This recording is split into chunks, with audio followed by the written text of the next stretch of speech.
In today's world, you want to be a leader, you want to be a content creator, you've got to create trust through video. If you're not on video, it's going to be extremely difficult to build a coaching business. In this video, we're going to talk about all the mistakes that coaches make when it comes to videos and specifically starting a YouTube channel. So many people want to get their message out there. They know video marketing is so critical, and they know YouTube is the beast of all beasts when it comes to video marketing, but there are so many mistakes that coaches make. I've been on YouTube over 10 years and focused specifically on YouTube for almost 3. And in this video, I'm going to share with you the tips and advice I would give you in starting your channel and the mistakes to avoid in your videos. Let's talk some videos. Let's talk about the biggest mistakes coaches make when starting a YouTube channel. Is that what we're going to talk about? Yeah, let's do it. So YouTube is something that I think all coaches should be doing.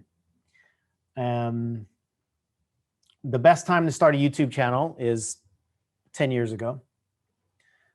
The next best time is today.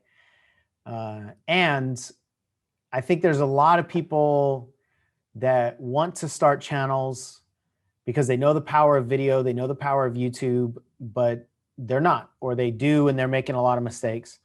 And I know you talk to people quite a bit about what they should be doing or what they're not doing, or people just ask all the time what we're doing on our channel. So let's open this up. And the first little bit here that we want to talk about is the inner game.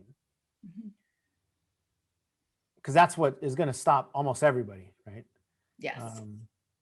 And then for the people that get over the inner game, or they at least figure out a way to still do the videos, not that they have to like release all fears and everything inner game related, but for the people that do get in motion and do the videos, then we'll talk about some of the strategy stuff that we've learned with YouTube over the years. So why don't you start? What would you say the first or the most important thing is, or the biggest mistake rather, that coaches make when they decide they want to do videos and they want to start a channel? Yeah, they're more concerned with themselves than they are about the people that they're serving, or than they are about their progress. So they're more concerned with their ego than evolution.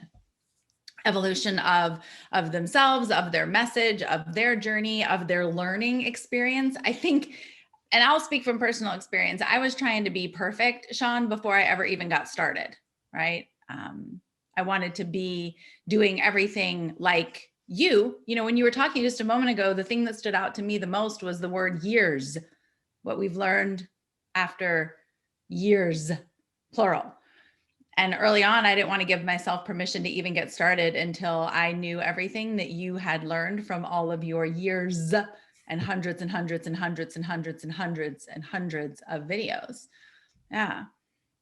And the other piece of that for me is everything that stopped me from doing videos early on was when I was worried about myself, right? I was worried about my lighting. I was worried about how I looked. I was worried about how I sounded. I was worried about what people would think about my background, or about how articulate I was, or how many times I said, or how long I paused. And inside of that, I wasn't worried about or focused about, or frankly, even thinking about the person that I was actually talking to. Yeah. I wasn't worried about them, because here's what I know. When I'm on the phone with you, or when I'm on the phone with a friend, I'm not worried about any of that stuff. Right? When I'm just talking, or when I'm coaching, right? When I'm in and serving a client, I don't give a crap what my lighting is like. Like that doesn't even come up for me. But it's like when I hit record, all of a sudden I'm like, okay, it's time to perform. And that stopped me every single time. It's time to perform. Yeah, that was amazing. That's probably the case for most people, some version of what you just said. Mm-hmm. And if you're watching this video and you're at a place where you can comment and you're willing to comment, mm-hmm. Let us know, what is the thing that you allow to be more important than doing the videos, or more important than getting your message out to the person, right? So the things that Michelle just talked about, that you're just not doing it right, and it's not good enough. It's not perfect. And what if they don't like it? Or what if it doesn't get 100 views, or whatever the what ifs are? And they're all going to be ego driven for the most part. Probably all, very rarely like to use the universals, but the fears that stop people are ego driven fears. It's about, what if it doesn't work? Or what about me? Or what if they don't like me? And what do I have to lose? Yeah. Just about all of our fears that keep us stuck are some version of loss. Loss of respect, loss of admiration, loss of an opportunity, loss of a sale, just loss. Like, you either win or you lose, just the idea of getting a loss. And most people, I just got distracted by, I see this, my big background there what are people going to think right now? I just did the exact thing of like that we're talking about. Oh my goodness, they can see the stool right there, or they can see that, and there's a green screen. I don't remember seeing that before. Anyway, most of our fears that are going to hold us back are going to be ego-driven fears. And the way around that is to move to service, as you said, and be more committed to the other person. Be more committed to what they need to learn, not how well your lighting is or your hair looks or all that stuff. And there's another piece to this that's really critical. Use the word evolution. Your message needs to evolve, and it can only evolve by action. And most people don't do the work to allow their message to evolve because they don't like the way it's going to sound in the beginning. They don't like the fact that they can't give a perfect elevator pitch, or they don't like the fact that they don't know exactly what to say in the beginning and at the end, and all the things aren't perfect. So they don't get in motion, and they don't recognize, I mean, I'm 12 years into YouTube, 10 years at least. I mean, perfection is nowhere near, like, it's not even in sight, right? And I don't even think,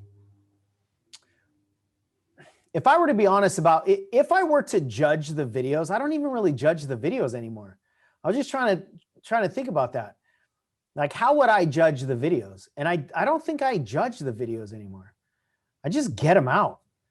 But I used to judge the videos a lot, and I used to spend 5 to 8 hours editing the videos and taking out a lot of the things. And some of that was just creativity. I was having a lot of fun, but some of it was my fear of it not being good enough and the videos not being great, But one of the things I recognize specifically with videos is, if you have a high commitment to producing great videos every single time, you're only going to pop out a few, probably a year. I mean, the amount of time and attention and team and redoing that it takes to create a video that you're going to love, like, artistically, you're going to love everything about the content. You're going to love, you're going to make sure you didn't mess up. You're going to make sure you didn't say ums and all that stuff. I mean, we're talking about like a full-on production that you got to go through over and over and over again to produce a video that you're going to love. And most people don't want to produce videos that they don't love, so they don't produce any of the videos in the beginning, and then it doesn't allow your videos to evolve. And the reality is, you got to be willing to suck.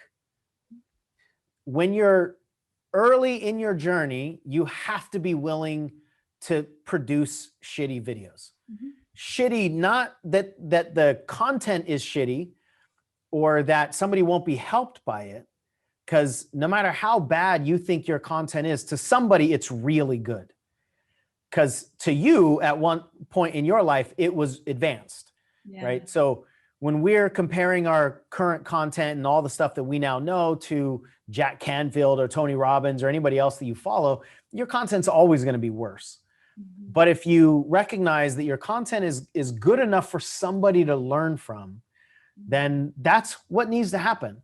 And the production of videos needs motion. You need to do a bunch of videos over and over and over and over and over again before you even begin to get comfortable. If you're like most of us, then I mean, and I don't even know that I'm probably comfortable now. I would say that I'm comfortable, but I think I'm comfortable because I don't care. Not that I don't care, I care, but I don't judge the videos according to the filters that I used to use all the time. And now we've got a rhythm, and now I can sit down and just turn the camera on. Because like you said, I mean, I don't know how many thousands of videos that I've filmed for YouTube, and maybe as many never made it to YouTube as the ones that we do have on YouTube. And so this thumb has pushed record thousands of times. And it's still not what I would call perfect and what I would really, really love in terms of all things considered. So the evolution of your message requires oxygen. It needs to come out of your face. Your ears need to hear it as it makes a U-turn out of your mouth and into your ears, and your eyes need to see it on camera, and you need to judge yourself, and you need to hate the way you look, and you need to see all the little things that you wish you could pull out of the video. Every single one of the things that most of us are afraid of doing is required for the video to, for the process of doing videos to evolve and for our message to evolve.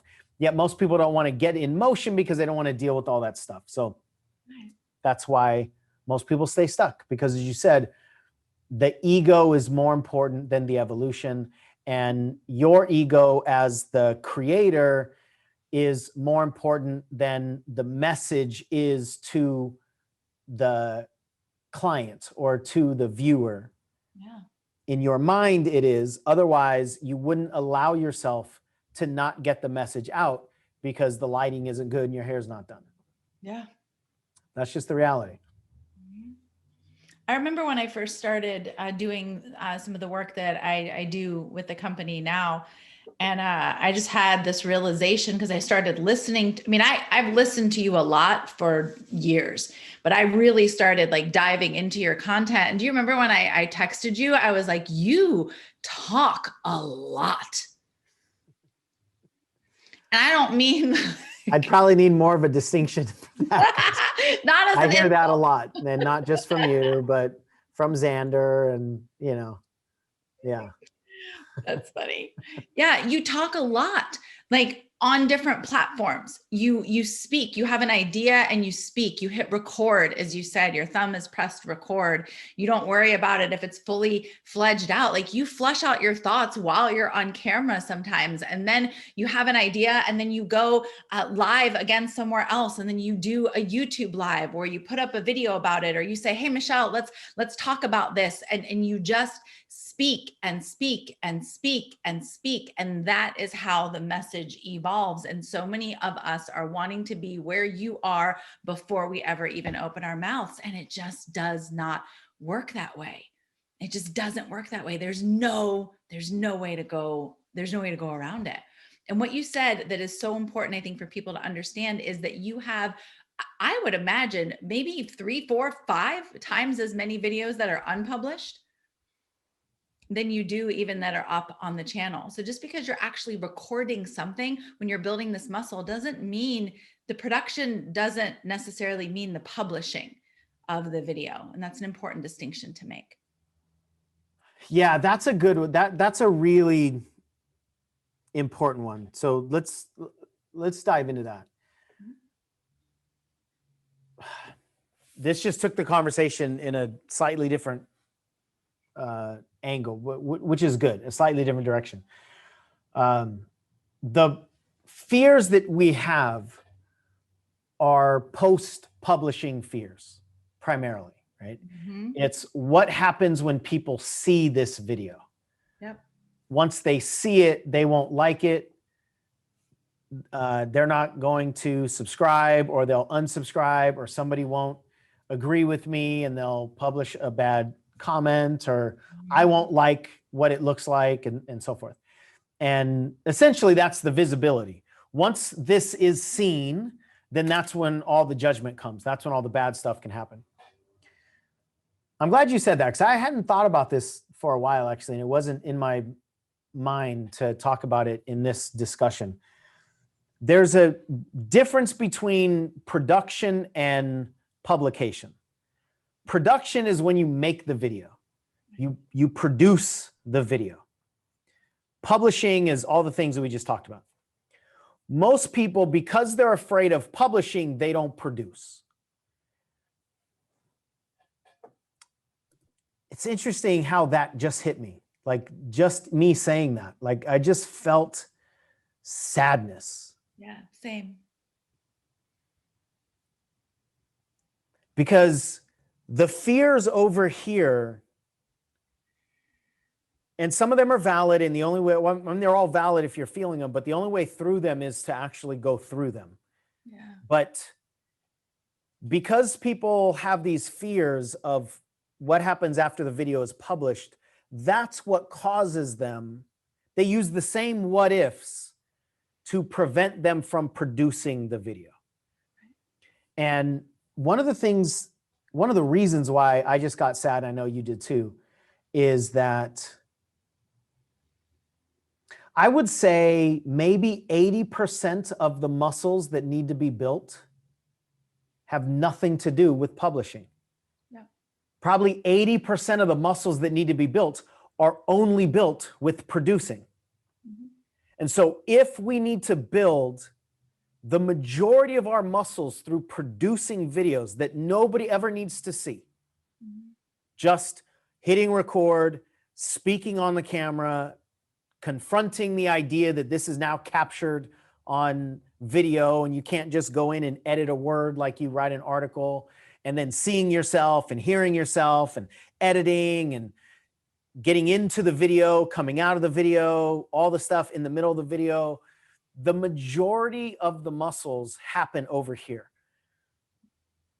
But if that's true, and people are using the fear of publishing to stop the production, then it's the fear of publishing that's causing everybody who's struggling with this to not build the muscles that need to be built to get over the fear of publishing. Right. And that's the cycle that people are just stuck in. And I think a huge reason is because we don't understand the distinction that you can even keep all these fears of the publishing, but that's not an excuse to not produce. And I don't know how many times I've told somebody this. I'm sure you've told people this. Like, well, what if this and what if this? Great. Still film 5 videos. Yeah. You don't have to put any of them up on your YouTube channel, but film 5 videos. Yep. But still, people will resist that. Mm-hmm. Like this idea of if I don't create it, nobody can judge it. Mm-hmm. I think that's why. You can't, like, yeah, I get it. You can just make it, not put it up. But here's the way to guarantee somebody doesn't judge a creation. Make sure it never happens. Like that fear is so deep for us. And when we create our own thing and our voice is out there and it's coming out of our body and our body's now on camera, it's just more of a vulnerable, sacred thing that we're creating. And so the fears that we have about what are people going to think actually cause us to not create, which means we never hear our own message. We never hear our own song. We never get to hear it come out of our mouth and into our ears because we're so terrified of the post-publishing judgment. Yeah. Man. So what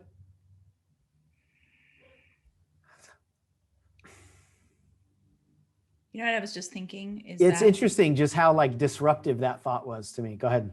yeah, no, I connect with that. Like I'm with you. It's sad. And I think another reason that it stops us is because we're the harsh critic. So us having our message come out of our mouths and back into our ears doesn't actually stop us from receiving the judgment or experiencing the judgment. Mm-hmm. Yeah.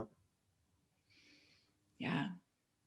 You just got to talk. And I get it. Yesterday I went on a walk and it was just about sunset and I recognized that I hadn't done a video in a minute. And so I just hit record and I have a lot of thoughts that have just been going through my head. And I just started talking like about them. I'm walking like on the street. It's bad. Like lighting is horrible. It's a profile view, which I'm not sure of very many people who actually like that view of their face. And I just walking down the street and I was just talking and talking and talking. And I've had these new concepts and ideas that have been floating around in my head, right? Which they never connect inside of my head. You know, the analogy that landed with me a couple of days ago, Sean, was that it's like our ideas and our fears, all of these things, they're like the pieces of a puzzle. Right.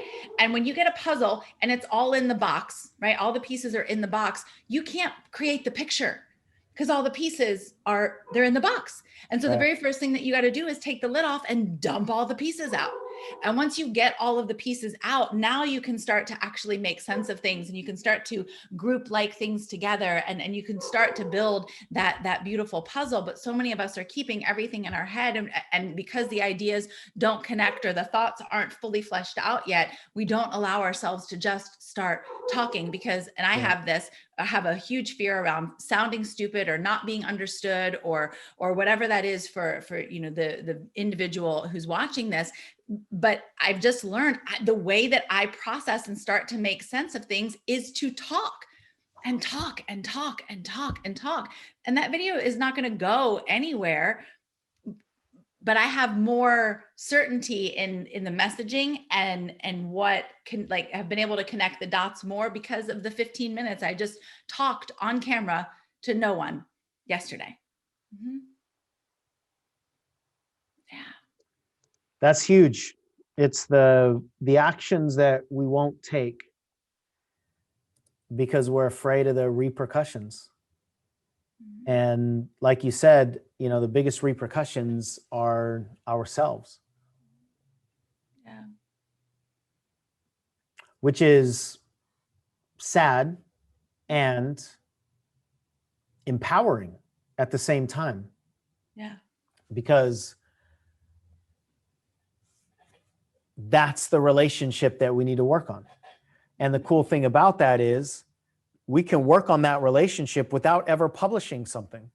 Yep. Because it's our own judgment that does show up when we just produce the videos.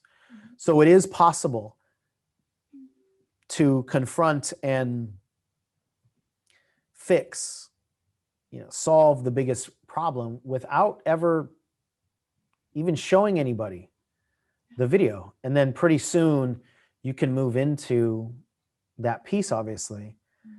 Mm-hmm. Man. And this is obviously something that we talk about all the time and everybody's aware, I think, that's in personal development of how critical it is to manage your own head talk and your own judgment and criticism and all that stuff.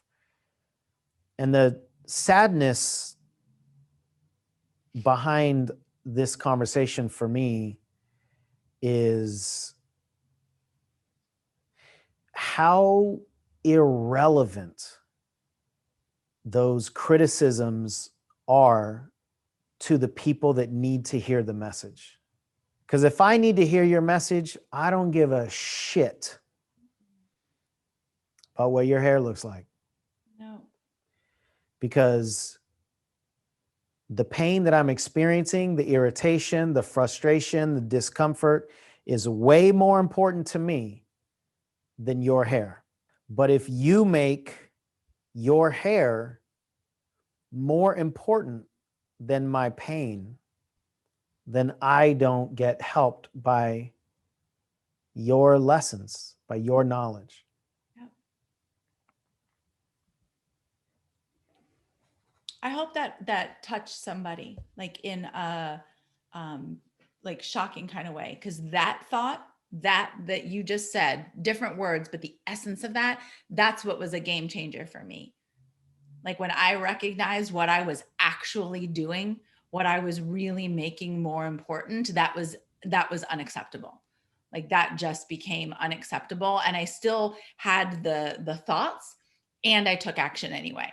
right? So the thoughts were still there and I got in motion. Yeah. Mm-hmm. Yeah. It's the biggest hurdle to get over for sure. Mhm.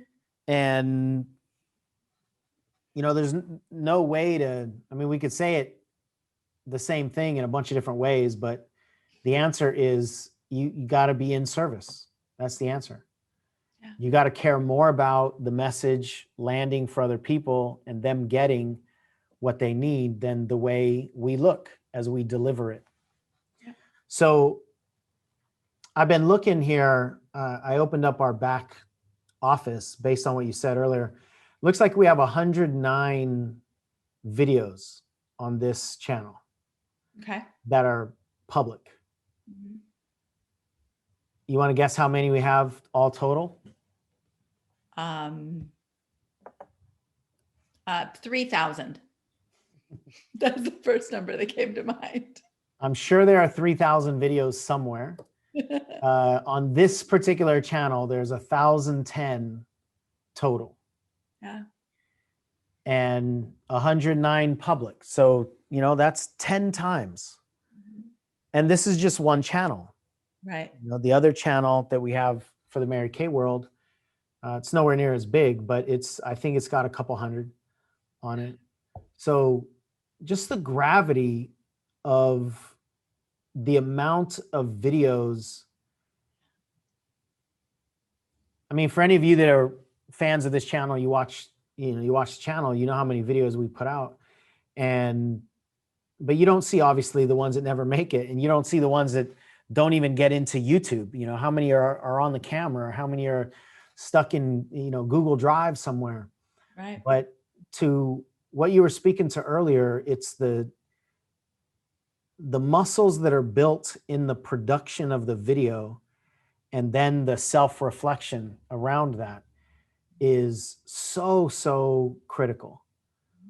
And there's only one way that those are ever going to get built. So what was the story that you were telling just before we started recording here? And you said that I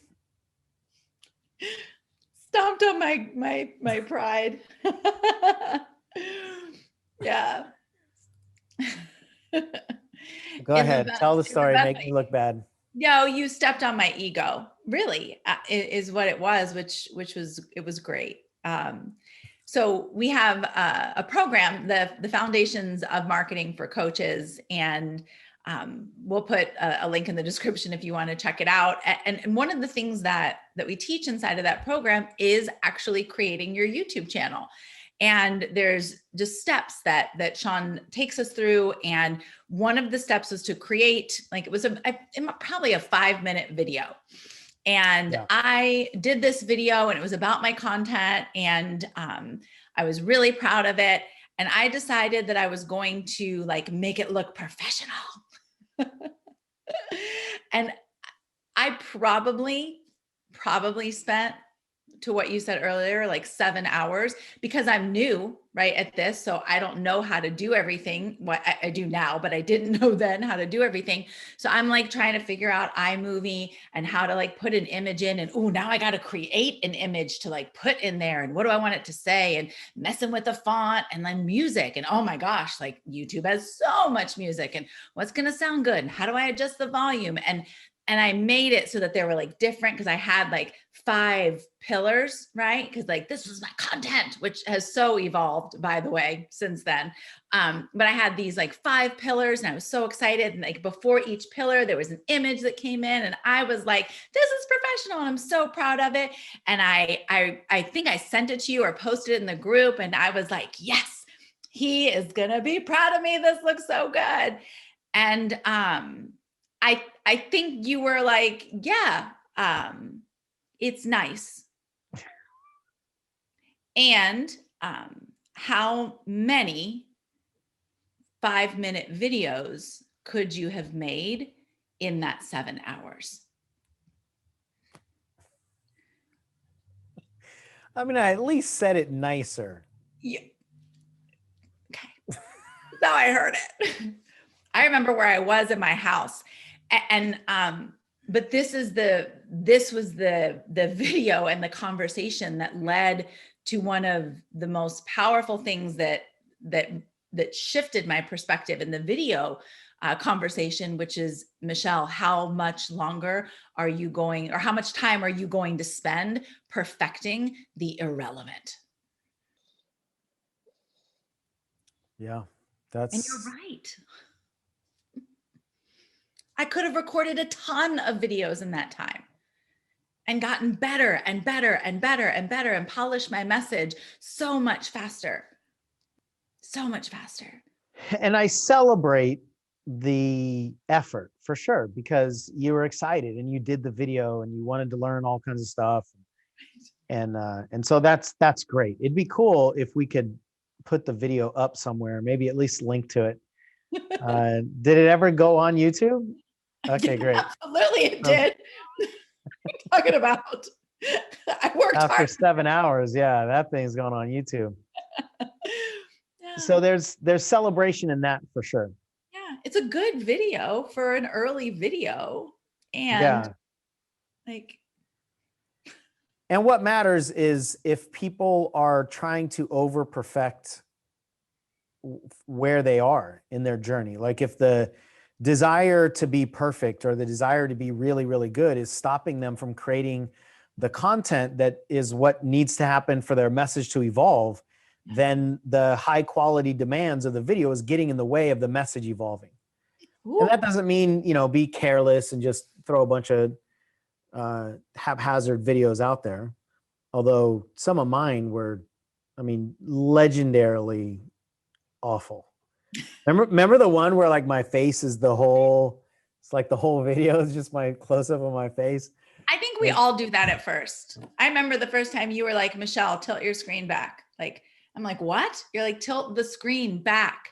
The first video we ever did together, I had like my computer balanced on like a couple boxes, and I think we hit record and the whole thing toppled over. And that's all the stuff that we need, all the stuff that we wished wouldn't ever happen are the things that we need just to get over ourselves sometimes, or to learn lessons. And man, bless our hearts. And to realize no one cares. No one cared. No one yet has commented like, who's that idiot who can't even balance her computer? I was mortified in that moment. I was like, we got to edit this out. Yeah. No one cares.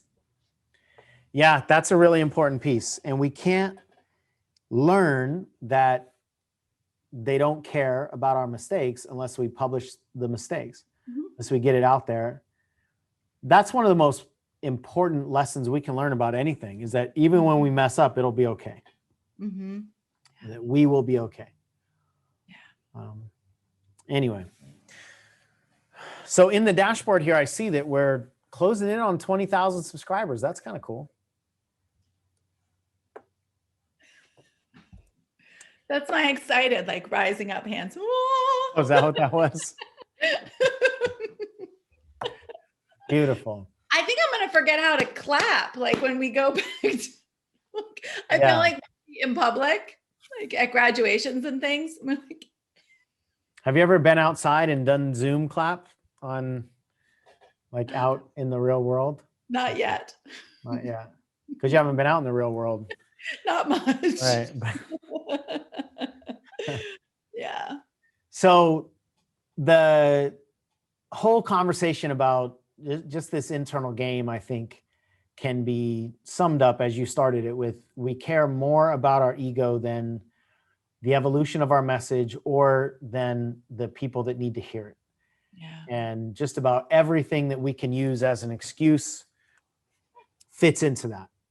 And as soon as we're more committed to service of others than preservation of self, preservation of our ego, preservation of our self-image, I can't say all the resistance will go away, but that's when we'll be able to actually get some stuff out there. I think that's really critical. So the mindset piece is the biggest piece, I think. And then there's some strategy mistakes that people make too. So let's dive into a few of the strategy mistakes. One of the biggest mistakes that people make, especially on YouTube, well, nowadays, even more so than 5 years ago, because everything is so driven by algorithms nowadays in pretty much all social media platforms and all kinds of other platforms as well, is the lack of consistency. And one of the things that I've learned in YouTube, with YouTube over the last several years, is that consistency is more important than intensity. And we use that phrase when it comes to building habits in our lives. You know, if you just get motivated and go to the gym for 4 hours, it's not going to do your body as much good as if you spread that out and you do it consistently. And with the algorithms on YouTube, the same thing applies, that YouTube would rather have a channel that produces content once every week or once every 2 weeks than a channel that gets all motivated, vomits out 3 or 4 videos in a week, and then doesn't upload for another month or 2, and then puts out another few videos. And when we get excited, especially when we overcome all the stuff that we were just talking about, we actually produce videos, like we want to get it up, right? We want to get it out there and have people see them and stuff. But that's a mistake, that you'd rather be consistent, even if it feels like the frequency is too long. The consistency of a longer frequency is more important, and it'll do your channel more good than if you are fragmented with how much you post. Yeah. You want to take the next one? No, thank you. Okay. So the next one.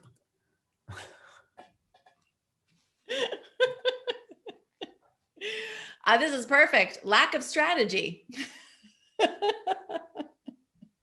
What are we doing? Why are we doing it? Where are we going with this? Yeah. I mean, ultimately, like why, and again, this is really important. None of this matters until the first stuff is done.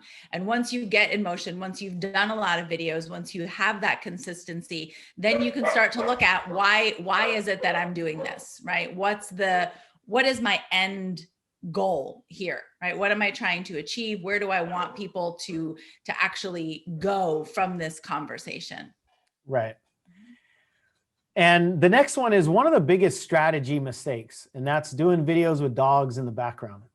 Because when people hear dogs barking in the background, you lose all credibility completely. And if you're in a situation where there's like 2 people on the camera, then what happens is they'll block out the person, with the dogs. Do you think your ego will be okay with them doing that to you?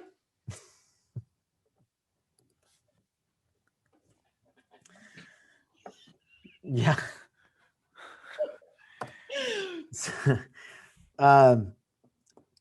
To that point, especially nowadays that we've been indoors for so long and people are used to seeing everything online, and newscasters are doing stuff from their home, and TV shows are filming from their home, like talk shows and all that stuff. People are not just more tolerant of just filming from the house and all the things that comes with it, but they almost expect it now.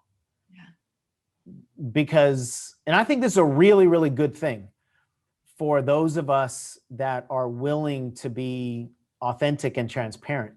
It's really good that you don't need to have a professional studio and professional lighting and a 4K camera and all the things that a lot of us think that we need and were probably more important several years ago.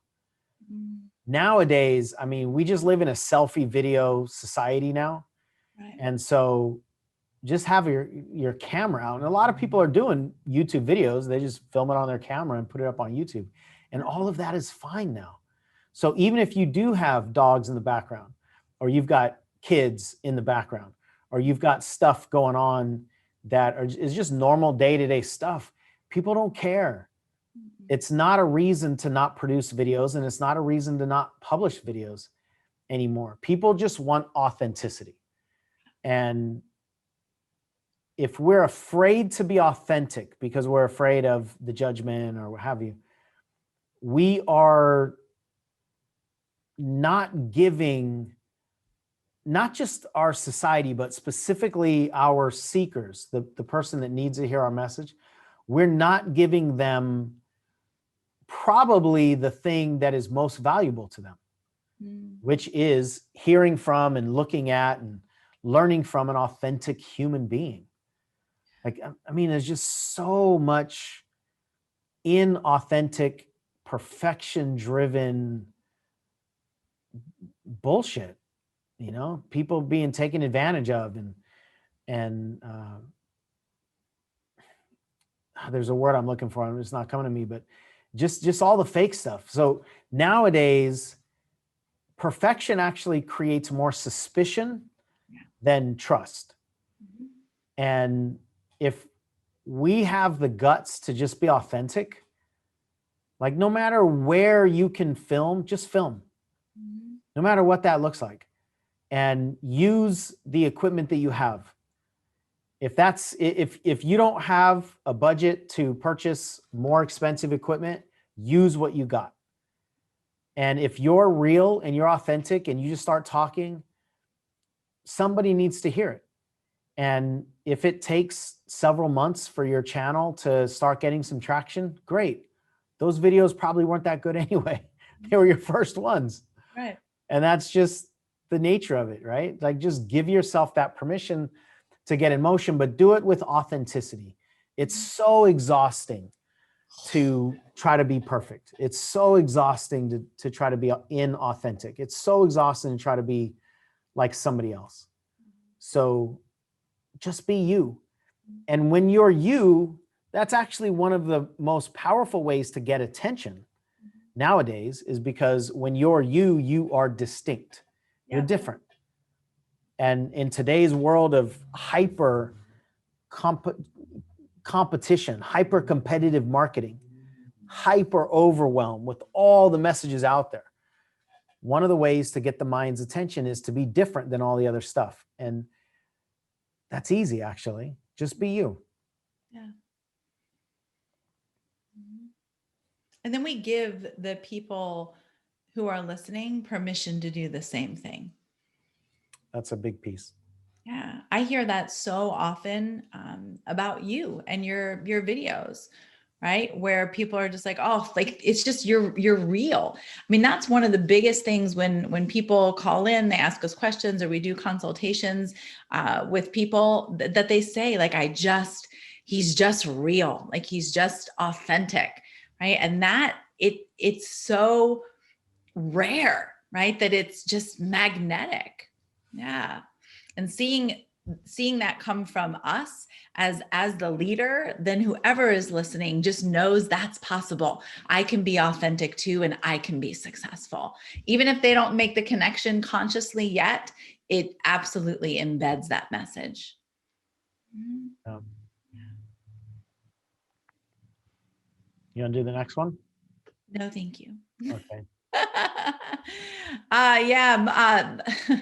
Another thing is to what we were talking about earlier, and that's frankly that they're worried about the stuff that the people who are listening to them, the people that they serve, don't really care about at all.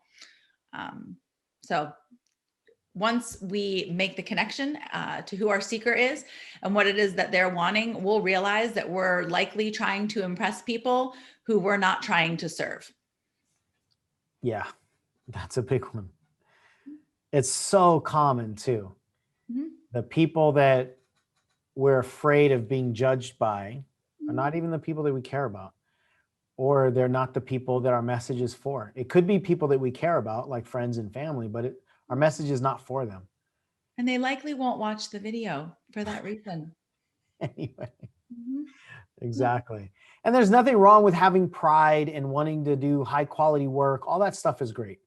And if you want to get nice cameras and you want to get nice audios and microphones, that's fine.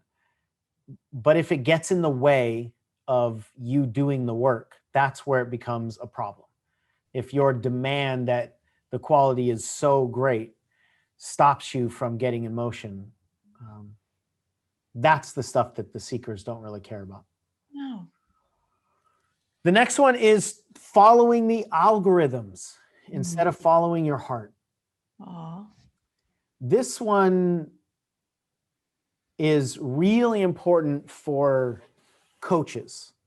I know I'd say the majority of you that watch this channel are coaches or you want to be coaches.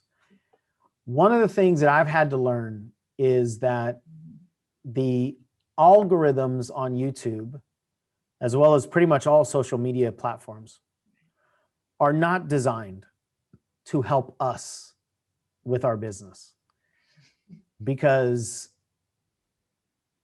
the things that we teach and the things that we talk about are not the sexy stuff that people just want to scroll through. They're not the cat videos that people just want to share, right? They're not the viral stuff. Right. And that's just the nature of truthful conversations. Now, it doesn't mean that there aren't plenty of people that do go viral with some of these conversations. There are, but it's very rare. But the algorithms are created for and built for videos that go viral, essentially. They're built for eyeballs and attention. They're not built for quality of video. If we put a video up on YouTube and another channel puts a video up on YouTube, and our video has the cure for all fears of humankind and will heal our society and immediately stop all the wars and stop all the disease in the world, YouTube doesn't give a damn. All it cares about is who's watching this video and how fast they're watching it. And if this video is put up with somebody getting kicked in the nuts and then falling down a set of stairs and it makes people laugh and people start watching it and people start sharing it and people, and it starts to get viral, YouTube doesn't look at the quality inside the content of the video and go, you know what, we should help the planet because this one really heals people's lives. They don't care. They're like, oh, this is the one that people like. Great. Right. So this is the one that YouTube will promote. It's the one that YouTube will show. And the reality is we are at the whim of YouTube's algorithms because they don't have to tell anybody that we publish a video. You know, people can come to your channel and check in and see if there were any videos published, but who does that? Like, almost nobody does that. They get notifications. We're driven by notifications now. Right. But YouTube doesn't even notify everybody when you publish a video. Even, I think, people that are subscribed, and even I think people that have the bell clicked. You should do that, by the way, if you don't have that on our channel. But I don't even think YouTube sends it out to everybody that has that bell clicked. I could be wrong about that, but I'm pretty positive they don't send it out to all the subscribers right away because they govern it. They kind of throttle it back, right? Like they take, like on our channel right now when we're filming this, we got close to 20,000. So I think they'll send it out to, I don't know if it's a third or a fifth or something like that. And I don't know that anybody knows this, but we hear about this based on people that study, you know, the YouTube algorithms and just study how videos work and stuff. But the latest information that we can guess at is that a portion of the subscribers get told about the video. And then if the video doesn't do well with the portion that it gets sent out to, then sometimes the other portion of the subscribers never even know about the video. They don't even get the notifications. So I say that because what caused me to really struggle early on is I would get frustrated because I would put all this time and energy and effort into these videos, and I thought they were really good videos, and I thought they could change people's lives, and a lot of people that watched them just loved them, and they would have, you know, 90 views, or they would have just a few hundred views. And it was really tough for me to keep wanting to do it because it felt like no matter what I did, I couldn't get out there. And to this day, I don't have a viral video. We have a few videos that have been viewed more times than our subscriber count, but nothing viral, nothing that's gone exponential or anywhere near that. And that's what I wanted. And I saw some other people that are even in similar niches in the coaching world or just other people that I see. And it's like, damn, my video is better than that. Like it's more meaningful than that. And it's going nowhere. And the reason I bring this up is because if we play to the algorithms, then essentially we're committing to the vanity of the algorithms.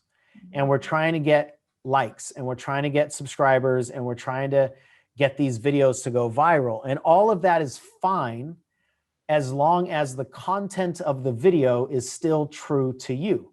So if you have an authentic video that's true for you and then it goes viral, that's awesome. But if you start trying to create videos to make them go viral, right, you then become a victim of the algorithms, and that will most likely pull you away from your content, especially as a coach. So you've really got to understand that this game with videos is about quality over quantity. And still today, most of the videos that we put out, they just get a few hundred views. 20,000 subscribers just get a few hundred views. And as they stay on the channel for a while, you know, some of them start to pick up views later. It's been wild, like really understanding YouTube, how some videos like basically do nothing for 6 months, 8 months, and then they start picking up. right. But that is because of the consistency that we now have on the channel.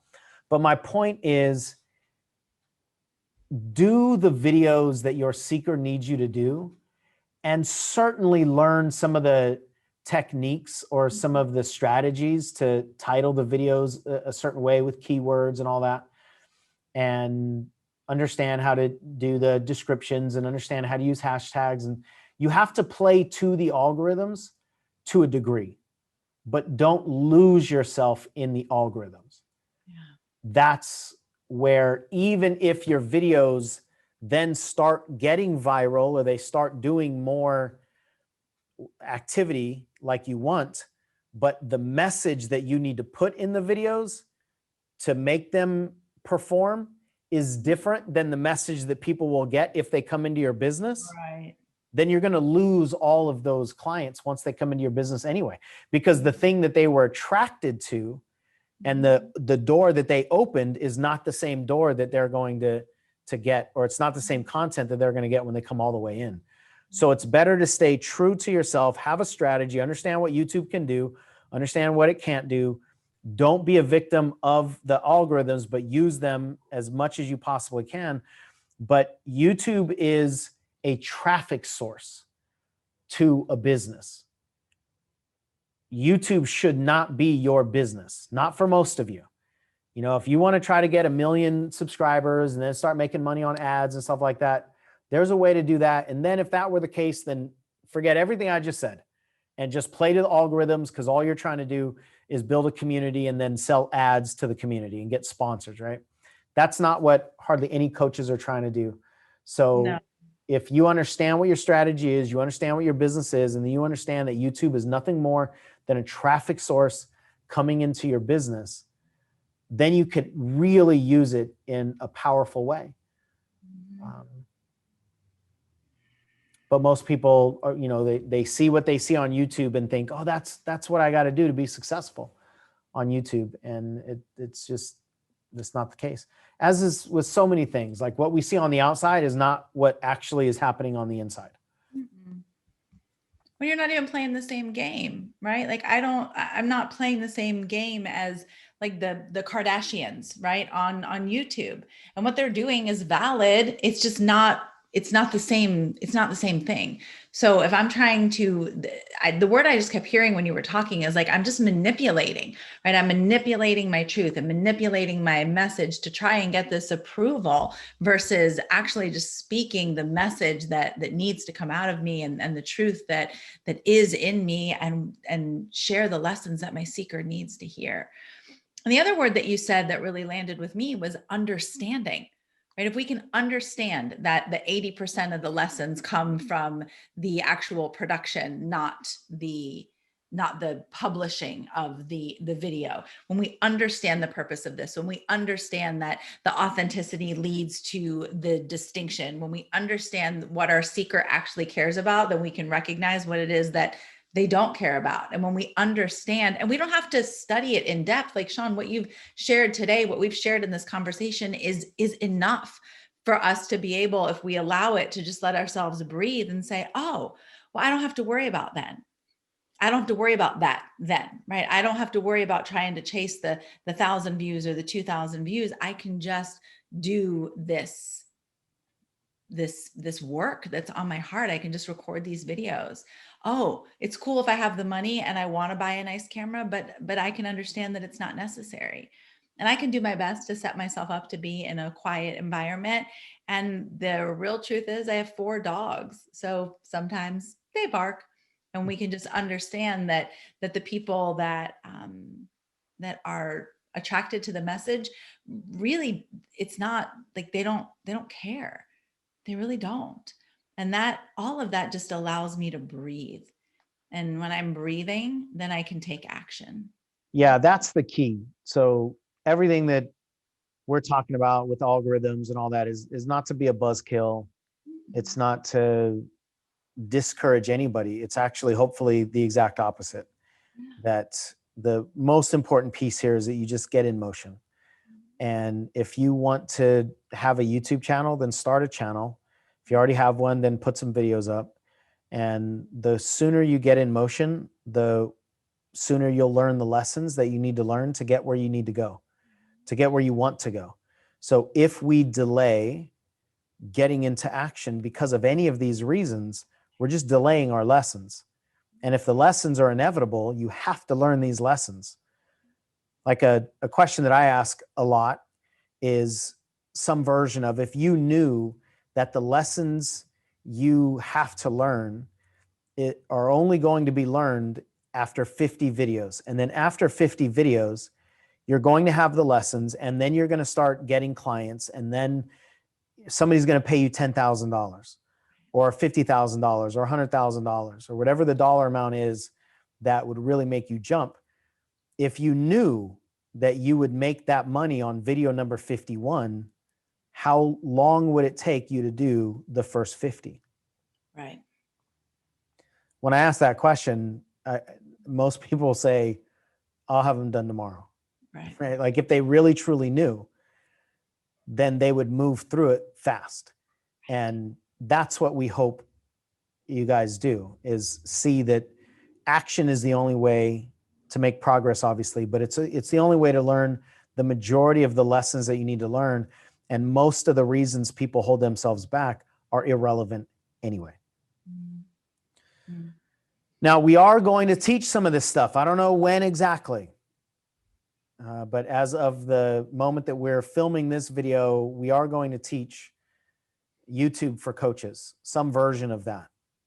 So if that's something that you're interested in, put a comment down below and we'll let you know. If the program's already out by the time you see this video, or if there's a waiting list or something like that, then we'll let you know how to get on that waiting list or how to find more information about that program. And it's really important because there's actually not a whole lot of coaches on YouTube.